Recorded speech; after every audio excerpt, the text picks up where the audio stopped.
Përshëndetje, jemi këtu me zotin Blerim Bytyçin, drejtori i marketingut e Eurosik, për diskutuar për një temë e cila kohët e fundit, ditët e fundit ka marrë vëmendjen e gjithë opinionit publik dhe bëhet fjalë për çështjen e zjarreve.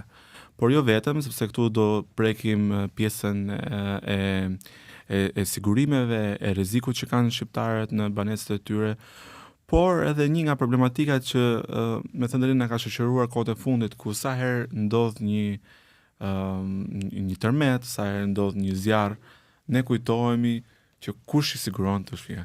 Përshëndetje dhe mirë se erdhët në radar. Përshëndetje, faleminderit për ftesën, sidomos në këto kohë delikate. Sa herë ndodh diçka, çështja bëhet shumë delikate. Duke marrë shkas nga zjarri në cilën preku dhe pallatin tek farmacia 10, një zonë tepër e njohur në kryeqytet, por që gjithashtu shoqëruar dhe me lënien e shumë dhjetëra familjeve pa shtëpi. Përpos faktit që janë paguar shumë para për blerjen, disa prej tyre, se dhe kjo duhet diskutuar, sepse ata kanë dhe një kredi që paguajnë mbi pronën e lënë kolateral. Ajo çfarë na bën ne të mendojmë është, a kanë shqiptarët një kulturë për të siguruar banesat e tyre? Si mund ta kenë vënë re të gjithë, kulturën nuk e kemi në këtë gjë. Por s'është se mund t'i bësh me shumë faj gjithë shqiptarët. Ndërkohë që vendet e zhvilluara të botës i kanë nisë sigurimet me qindra vjet para, ne i nisëm në 91-shin, me kompaninë Insigne, e cila u krijua atëherë kompani shtetërore. Dhe kjo nisi fillimisht me sigurimin e atomjeteve. Pastaj u zhvillua me sigurimet e pronës, shëndetit e tjerë. Komunizmi na bëri një dëm shumë të madh në këtë pjesë. Sepse mirë që nuk kishim sigurime, por as nuk kalonte në asnjë tekst shkollor ose jashtëshkollor. Nëse dikush në kohët komunizmit do mbetej pa shtëpi, shtëpinë do ja zëvendësonte shteti, do ja jepte shteti një shtëpi të re. Ndërkohë që me hyrjen e kompanive të sigurimeve, tashi nuk ka më një ligj të tillë që shteti ka detyrë ty të japë shtëpinë. Por mund ta sigurosh si gjithë bota dhe larg qoftë kur ndodh një dëm, mjafton që t'jenë mirë me shëndet, pjesën tjetër e mbulon totalisht kompania e sigurimit. Në rast se lloj dëmi. Në rast se ndodh një zjarr, siç ndodhi edhe para pak ditësh, kush e paguan dëmin? Normalisht, nëse gjitha ato apartamente do ishin siguruara, asnjëri nga ata nuk do udhëzonte koka. Për anën materiale, mjafton të ishin mirë me shëndet. Sepse do paguaj totalisht 100% e vlerës dëmit do paguaj nga kompanitë e sigurimit. Siç ndodhi në 2019. Në 2019, të gjitha pronat që ishin siguruar dhe psuan një dëmtim për shkak të tërmetit, janë paguar 1.000 dhe madje ka pas një orientim vetë nga kompanitë, sidomos nga kompania Eurosik, ka pas një orientim shumë specifik nga aksionerët dhe aksioneri kryesor, që dëmshpërblimet të bëhen në kohë rekord. Nuk i duam njerëzit të jetojnë jashtë, të marrin parat e tyre dhe të gjejnë një pronë tjetër dhe të vazhdojnë jetën rrjedhshëm. Mirë po, ajo që ndodh shpesh në Shqipëri është që ne presim nga shteti. U dëmtua një pronë, duhet na zëvendësoj shteti. Nuk ka asnjë bazë ligjore për këtë. Që shteti në momentin që ti humb pronën, duhet të të blej një shtëpi tjetër, një dyqan, s'ka rëndësi. Shteti ka detyrë ligjore që në rastet e tërmetit, siç ndodhi në rastet e tërmetit, hyn në lojë emergjencat. Dhe për 1 muaj, 2 muaj, shteti ka për detyrë që ty të të mbaj me ushqime, me një stre, me pak fjalë. Sepse presupozohet që po t'ishin të siguruara gjitha ato banesa dëmtuara, Brenda një muaji gjitha do merrnin pagesat. Dhe gjithë do vazhdonin jetën, natyrisht do gjej një pronë të re me ato para, por nuk do ishin qiell të hapur asnjë moment. Kështu që madje tarifat që ka Shqipëria të sigurimit pronës janë aq qesharake në krahasim me Europën, saqë mu më duket një gjë shumë bazike, shumë e thjeshtë për t'u marrë.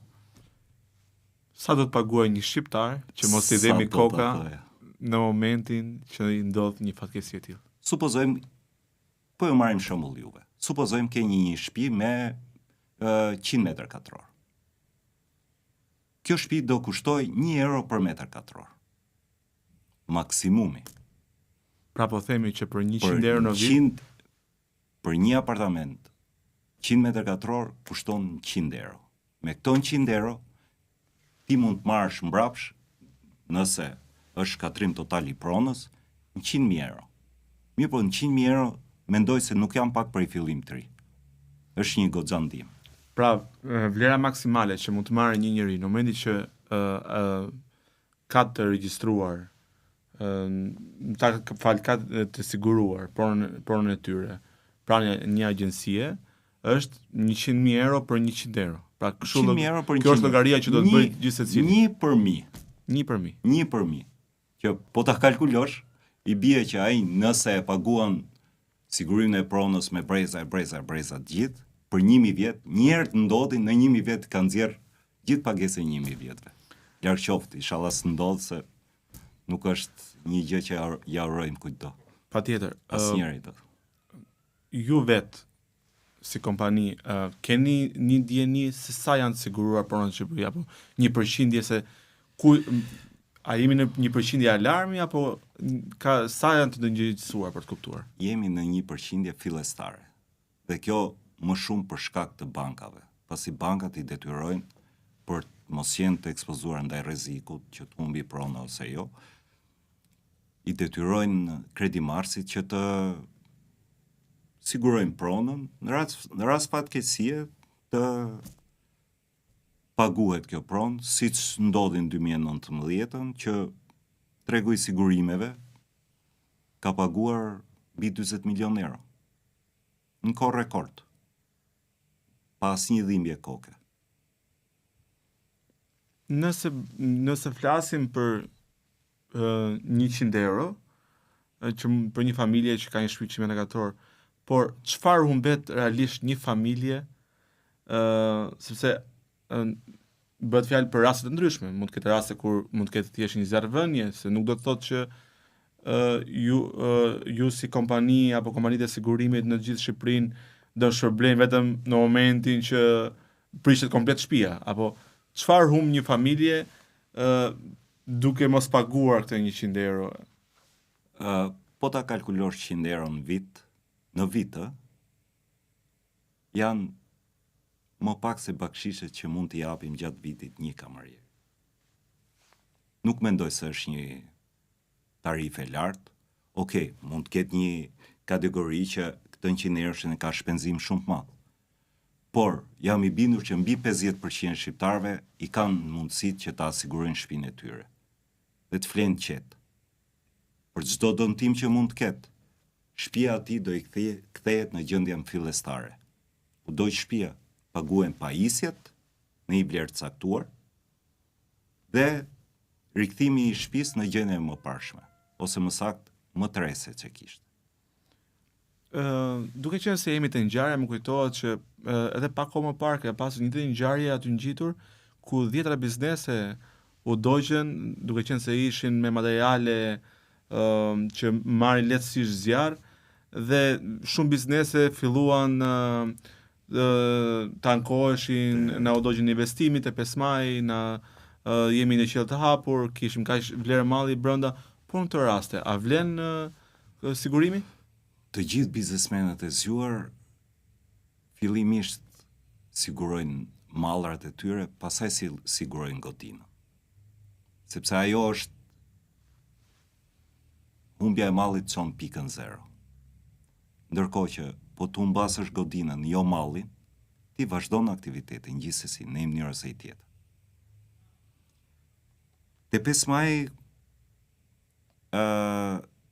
shumica ishin pasiguruar, ndoshta një pjesë edhe donte të siguroj, por në djenin time nuk plotësonin kushtet teknike, sepse edhe për të siguruar është ndryshe një shtëpi alpine, po themi, që është e gjitha dru dhe sfungjer, dhe është ndryshe një pallat.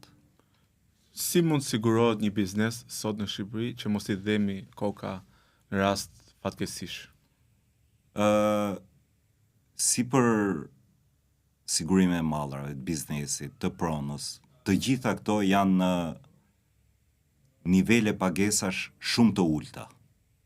Një biznes, unë mendoj që e ka shumë lehtësisht të mundur sigurimin e pronës dhe të mallit tyre. Pastaj, një gjë që na bën përshtypje, të gjitha kompanitë e huaja që kanë përfaqësi këtu bëjnë sigurimet e mallrave, të pronës, madje bëjnë dhe sigurimin e shëndetit të gjithë punojësve. Dhe kjo shpresojmë të ndikojë edhe në biznesin ton. Shpesh e shohin si harxhim parash. Ndërkohë që është një investim shumë i vogël që mund të kthehet deri 1000 herë. Është më së i prekshëm nga çdo biznes. Cila do të ishte këshilla më e dur që ju do kishit për një biznes? Çfarë do i këshillonit? Si ekspert edhe në tregun e sigurimeve dhe një kompani lider. Tash Ero Siginsik punon me mira biznese, cilët kanë ardhur duke u rritur gradualisht, jo duke ikur gradualisht. Kjo do të thotë shumë qartë që ne jemi gjithmonë pranë biznesit. Po jap një rast. Erosi ka një përfaqësi në Kosovë. Vjet kishte një dëm 2 milion euro të një fabrike që u doq. Fabrika u paguajt në kohë rekord. Si për mallrat, si për sigurimin e pronës. Që do të thot gjitha ajo fabrikë që kishte 2 milion euro dëm, filloi sërish punën nga fillimi. Nuk u detyrua të marrë kredi për të nisur punën. Llogarit shumica e bizneseve në Shqipëri janë të mesme. Gjitha këto biznese, një biznesi për shembull me, po themi, 100.000 euro mall. Sa mendoni ju se kushton sigurimi i mallit? 100 euro? 150 euro. Një vlerë shumë e vogël duke krahasuar me vlerën e sigurimit.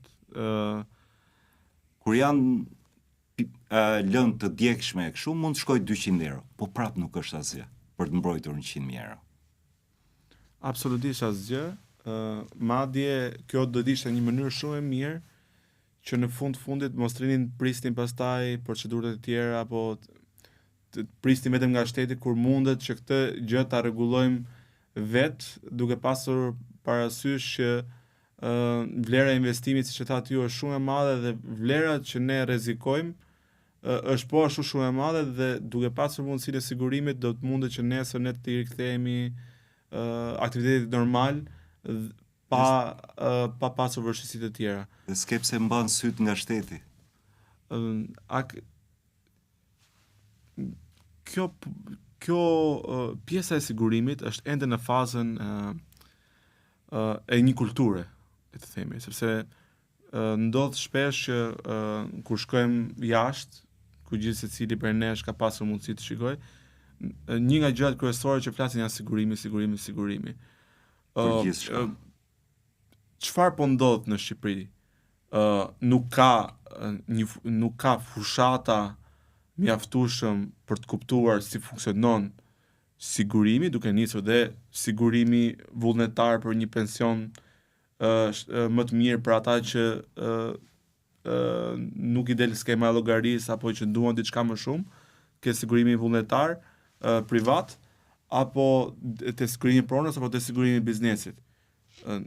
Kjo mosdije është për shkak të kulturës apo një mosbesimi që kanë ndaj kompanive të sigurimit. Unë mendoj që jo mendoj, po faktikisht është për shkak kulturës. Nuk kemi kulturë sigurimi, sepse e shohim si shpenzim, jo si shpëtim. Ajo është totalisht shpëtim. Por ironi, po ju jap një rast në mes 2018-s deri në maj të 2019-s, një vit rresht, kam bërë vetëm fushat edukimi dhe informimi për gjithë shqiptarët. Grupi Eurosig Insig, përveç reklama në televizion e online dhe gjithande që ku mund të hapni një ekran, qoftë telefon, qoftë televizor, 200.000 familjeve, 3 herë brenda atij viti, i kemi shpërndar fletushka derë më derë. Ku kemi pasqyruar dhe kostot. Dhe atëherë, pa të ndalë një ofertë, ishte vetëm 40 euro, sigurimi i pronës, për mbulim deri në 80.000 euro. Vetëm fletushka ndava 200.000 në Tiranë. 3 herë. Sa persona mund ta kenë bërë sipas jush? 8 persona. 8 familje.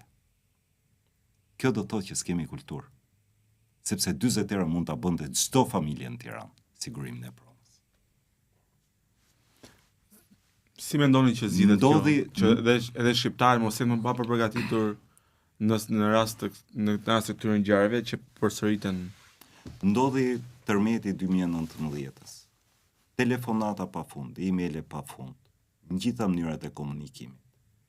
Kanë kontaktuar si Eurosig si Insig. Mira. Pa frikë mund të ketë kalu 10.000 interesime. 9 polica u bën të reja. Domethënë është e tmerrshme po ta mendosh. Ndodh që ne panikosemi në fillim, u shkundën jo vetëm trupi, po psikologjikisht u shkundën gjithë Shqipëria e mesme. Domethënë ajo gjë që po ndodh është që panikosin në fillim. Dhe mas 3 ditësh harrohet. Edhe çudia më e madhe 3 ditë zgjatë e pastaj sigur e harrojnë atë gjë që kanë ndodhi në fillim. Mendojnë që ka një zgjidhje sepse është diskutuar edhe për sigurimin detyrueshëm. Apo mendoni akoma që kjo duhet të jetë më shumë një kulturë se sa një gjë që duhet të vijë me detyrim? Pa kaluar aty se më bët një pyetje, është mungesë besimi apo kulture. Mendoj se e ditë gjithë shqiptarët që nuk është mungesë besimi.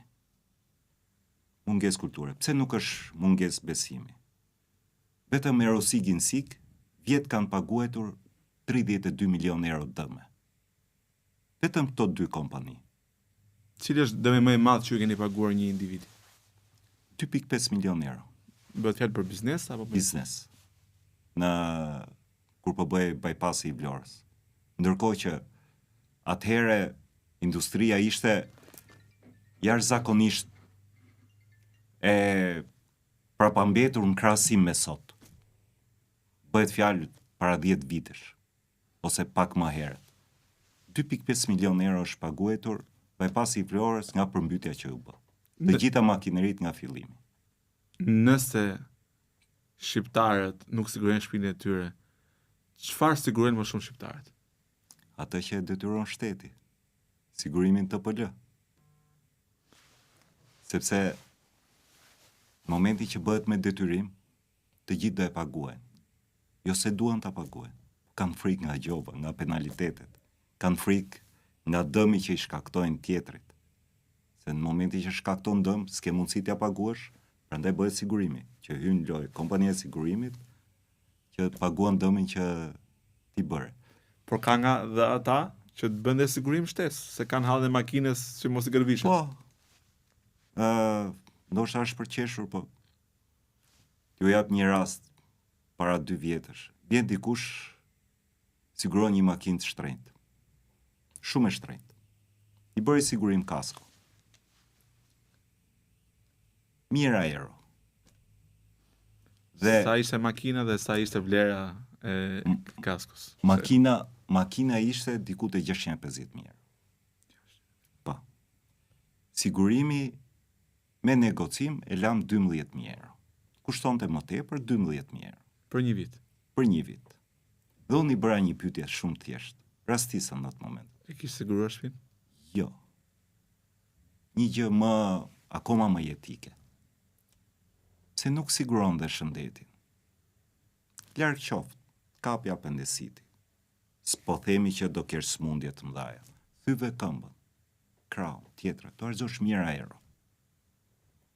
S'to më gjemu. Jep 12.000 euro asajt, e lë për 400 euro. Veten. Tashi, të kulturë kemi patkeqësisht. Do të ishte tepër të kërkoje të siguronte dhe shtëpinë. Shtëpia nuk ecën në rrugë. S'kemi pse e sigurojmë.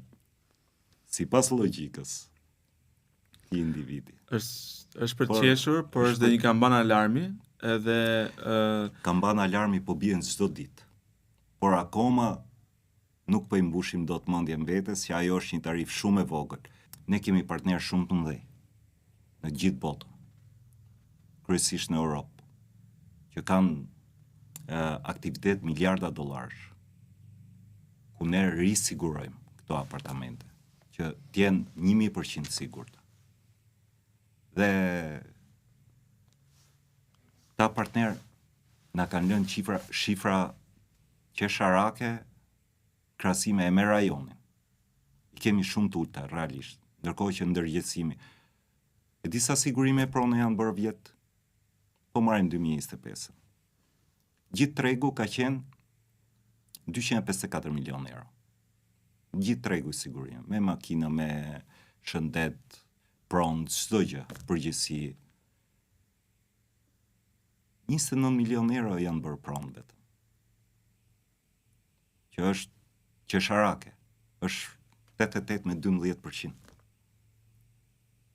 Kosova e ka 50 me 50. Edhe Kosova është shumë më para nesh. Janë 50% vullnetare, 50% detyrueshme motorike. Kështu që jemi realisht shumë mbrapa. Mendon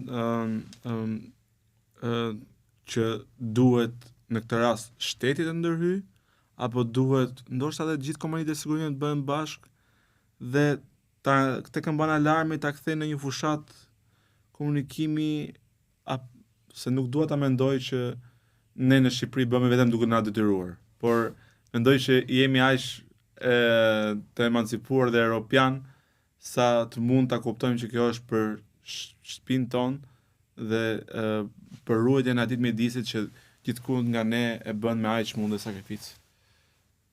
Fushata bëjmë një pas njëshme. Si gjithë tregu bashkë përmes shoqatës siguruese, si çdo kompani në vete. Por qasja ngelet pothuajse e njëjtë, me një ndryshim minimalisht. Ajo që më bën përshtypje është vitet e fundit gjithë emigrantët që jetojnë jashtë, cilët kanë një shtëpi në Shqipëri, të gjithë kanë filluar të sigurojnë shtëpitë e tyre. Pse? Sepse krijuan kulturën atje ku jetojnë. Aty e kuptuan çdo thotë sigurim. Atje faktikisht shumica e vendeve kanë detyrueshëm, sepse shteti nuk mund të mbaj kostot e një fatkeqësie natyrore. Edhe këtu një sigurim i detyrueshëm për pronat do ishte një lehtësim jo vetëm për shtetin, po do ishte lehtësim rrethpar për gjithë qytetarët e Shqipërisë. Dhe madje nëse kalon nga kompanitë e sigurimit, do ishte akoma më ideale se përveç sigurimit detyrueshëm tërmetit, përfitojnë e sigurimin ndaj zjarrit. I kanë të dyja më që kanë probabilitet ndodhin më shumë, i kanë të dyja bashkë. Dhe unë do e shifja një zgjidhje. Okej, mund të ketë familje që janë nën minimumin jetik. Aty pasaj do gjendet një zgjidhje përmes privatit dhe shtetit për në një formë rimbursimi për këto familje nën nivelin jetik. Por shumica e kanë mundësinë, mendoj unë. Po ju jap rastin tim konkret. Kur fillova punë në kompani sigurimi, para 9 vitesh, nuk e dija realisht rëndësinë. Mirë, por kur filloja të gjoja dëmet dhe dëm shpërblimet që merrnin njerëzit, vitin e dytë fillova t'i bëj. Jo vetëm vetes, e gjithë familjarëve të mi. Dhe që nga e ditë se kam shkëput asnjë ditë. Madje me tërmetin i madh kishte një dëm, krisje. Ju bëj gjithë faqe e murit e re. Kështu që Çfarë këshille do t'i jepni ju shqiptarëve që ne të mos dyndemi te kompanitë e sigurimit sa herë ka një fatkeqësi, por kjo gjëja ta parandalojmë në pjesën e dëmeve, rekuperimin e tyre, në mënyrë që të sigurohemi në kohë dhe mos kujtohemi vetëm kur ka ngjarje. në çdo komunikim që jap nëpër media ose online, them bëje sot. Sepse nesër ta kisha bër, do vinte shpreha. Po e përsërisej një herë, se këtu është një gjë që realisht është shumë jetike. Shqipëria është shumë e ekspozuar ndaj fatkeqësive natyrore. Për shkak të pozicionit që ka. Qoftë ndaj tërmeteve, qoftë edhe ndaj zjarreve nga pakujdesit tona. Dhe realisht kostot janë shumë të ulta për benefitet që marrin. Për të mbrojtur pronën e tyre, kanë investim të jetës. Me 100 euro në vit të rrezikoj investimin e jetës, unë personalisht nuk e bëj dot më. Si jam aq i pasur sa të rrezikoj 100 euro. Dhe për ta mbyllur këtë bisedë, do doja shumë t'ju falenderoja dhe shpresoj shumë që ju të riktheheni në radar, jo vetëm kur ka ngjarje të tilla, por edhe për të informuar dhe për të qenë më pranë opinionit publik me këshillat e vlefshme për të mbrojtur mundin e tyre, sakrificat e tyre për të mbrojtur atë që është baza, që është shtëpia e tyre. Është gjithmonë kënaqësi. Ne faktikisht duhet marrim ca iniciativa për të bërë thjesht fushata informimi. Dhe në të ardhmen e gjykojnë vetë shqiptarët. Ja vlen të rrezikojnë ose jo. Faleminderit. Faleminderit.